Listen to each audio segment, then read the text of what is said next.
तो दोस्तों trending star Khesari Lal Yadav के बारे में आज हम बात करने वाले हैं, जो कि कौन सी कार लेंगे ट्रेंडिंग स्टार खेसारी लाल यादव इस हंगामे के बाद।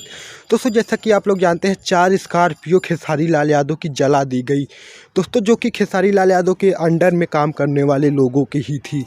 सो दोस्तों ट्रेंडिंग स्टार खेसारी लाल यादव के पास तो अभी तक फॉर्च्यूनर थी दोस्तों। अब ट्रेंडिंग स्टार खेसारी लाल यादव के आवागमन में प्रॉब्लम होने लगी है, क्योंकि दोस्तों एक फॉर्च्यूनर से कितने लोग आने जाएंगे। और दोस्तों जो कि 4 स्कॉर्पियो जलाई गई थी, वो खेसारी लाल यादव के अंडर में ही काम करने वाले लोगों की थी।